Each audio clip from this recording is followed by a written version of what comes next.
ಎಲ್ಲರಿಗೂ ನಮಸ್ಕಾರ. Welcome back to my YouTube channel. ನಾವೆಲ್ಲರೂ ಹಲವು ರೀತಿಯಲ್ಲಿ ಅಕ್ಕಿ ರೊಟ್ಟಿ ಮಾಡ್ಕೊಂಡು ತಿಂತೀವಿ.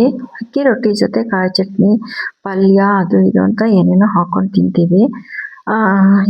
ಇವತ್ತು ನಾನು ಸ್ವಲ್ಪ ಡಿಫ್ರೆಂಟಾಗಿ ಅಕ್ಕಿ ರೊಟ್ಟಿ ಮಾಡ್ತಾ ಇದ್ದೀನಿ. ತುಂಬ ಚೆನ್ನಾಗಿರುತ್ತೆ. ಇದಕ್ಕೆ ಯಾವುದೇ ರೀತಿ ಪಲ್ಯ ಆಗಲಿ ಚಟ್ನಿ ಆಗಲಿ ಬೇಕಾಗಲ್ಲ, ಹಾಗೆ ತಿನ್ನಬಹುದು. ಸ್ವಲ್ಪ ಜಾಸ್ತಿನೇ ತಿನ್ಬೋದು ಈ ರೀತಿ ಅಕ್ಕಿ ರೊಟ್ಟಿ ಮಾಡಿಕೊಂಡ್ರೆ. ಇವತ್ತು ನಾನು ಅಕ್ಕಿ ರೊಟ್ಟಿ ಮಾಡಲಿಕ್ಕೆ ನೋಡಿ, ಈರುಳ್ಳಿ, ಹಸಿಮೆಣಸಿನ್ಕಾಯಿ, ಕೊತ್ತಂಬರಿ ಸೊಪ್ಪು, ಸ್ವಲ್ಪ ಕರ್ಬೇವಿನ ಸೊಪ್ಪು, ಮತ್ತು ಸೌತೆಕಾಯಿ ಮತ್ತು ಕ್ಯಾರೆಟು, ಎಲ್ಲ ಇಂಗ್ರೀಡಿಯೆಂಟ್ಸ್ನ ನಾನು ಸಣ್ಣಗೆ ಹಚ್ಚಿ ತೆಗೆದುಕೊಂಡಿದ್ದೀನಿ. ಕ್ಯಾರೆಟ್, ಸೌತೆಕಾಯಿ ಮಾತ್ರ ತುರ್ಕೊಂಡಿದ್ದೀನಿ. ತುಂಬಾ ಚೆನ್ನಾಗಿರುತ್ತೆ. ಇದನ್ನು ಈ ರೀತಿ ಕಲಿಸ್ಕೊಂಡಿದ್ದೀನಿ. ತುಂಬ ನೀರು ಹಾಕಿ ಕಲಿಸೋದು ಬೇಡ. ಆಲ್ಮೋಸ್ಟ್ ಸೌತೆಕಾಯಿಯಲ್ಲೇ ತುಂಬ ನೀರಿರುತ್ತೆ. ಈರುಳ್ಳಿ ಮತ್ತು ಸೌತೆಕಾಯಿಯಲ್ಲಿ ಸಾಕು. ಈ ರೀತಿ ರೊಟ್ಟಿ ಅದಕ್ಕೆ ಕಲಿಸ್ಕೊಂಡು ಹೆಂಚು ಮೇಲೆ ತಟ್ಕೋಬೇಕು. ತುಂಬ ತೆಳ್ಳಗೆ ತಟ್ಟಿದ್ರೆ ಚೆನ್ನಾಗಿರೋದಿಲ್ಲ, ಅಷ್ಟೊಂದು ರುಚಿ ಬರೋದಿಲ್ಲ.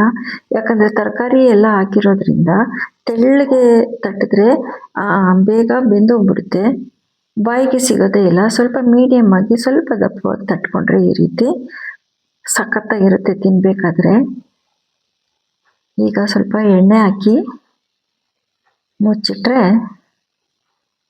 ಒಂದು ಸೈಡು ಚೆನ್ನಾಗಿ ಬೆಂದ್ಕೊಳ್ಳುತ್ತೆ.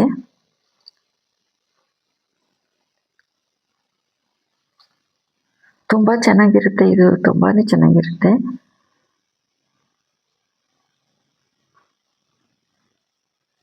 ಬೇರೆ ಬೇರೆ ತರಕಾರಿಗಳನ್ನೂ ಹಾಕಿ ಮಾಡ್ಬೋದು, ಸೊಪ್ಪುಗಳನ್ನು ಹಾಕಿ ಮಾಡ್ಬೋದು, ಚೆನ್ನಾಗಿರುತ್ತೆ. ಈ ರೀತಿ ಒಂದು ಸೈಡ್ ಈಗ ಮುಚ್ಚಿ ಇಡ್ತೀನಿ. ನೋಡಿ, ಒಂದು ಸೈಡ್ ಬೆಂದಿದೆ.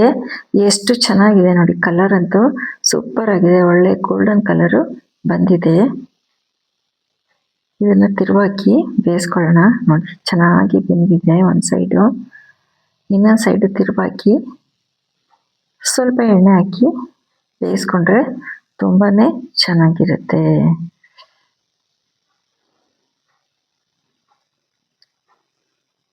ಸ್ವಲ್ಪ ಈ ರೀತಿ ಪ್ರೆಸ್ ಮಾಡಿ ಮಾಡಿ ಎಲ್ಲ ಕಡೆ ಬೇಯಿಸ್ಕೊಂಡ್ರೆ ಆಯಿತು. ಅಕ್ಕಿ ರೊಟ್ಟಿ ರೆಡಿಯಾಗಿದೆ ನೋಡಿ, ಎಷ್ಟು ಒಳ್ಳೆ ಕಲರ್. ಅಕ್ಕಿ ರೊಟ್ಟಿ ರೆಡಿಯಾಗಿದೆ. ಈಗ ಹಾಗೇನೂ ತಿನ್ಬೋದು, ಆದರೆ ನಾನು ಸ್ವಲ್ಪ ಮೊಸರು ಮತ್ತು ಟೊಮೆಟೊ ಗೊಜ್ಜು ಇದ್ದಿದ್ದರಿಂದ ಅದನ್ನು ಹಾಕ್ಕೊಂಡು ನಾನು ಸರ್ವ್ ಮಾಡ್ತೀನಿ. ಇದ್ರ ಜೊತೆನೂ ತುಂಬಾ ಸೂಪರಾಗಿ ಇರುತ್ತೆ. ವಿಡಿಯೋ ನೋಡಿದ್ದಕ್ಕಾಗಿ ಎಲ್ಲರಿಗೂ ಧನ್ಯವಾದಗಳು. ಲೈಕ್ ಮಾಡಿ ಮತ್ತು ಸಬ್ಸ್ಕ್ರೈಬ್ ಮಾಡೋದಂತೂ ಮರಿಬೇಡಿ.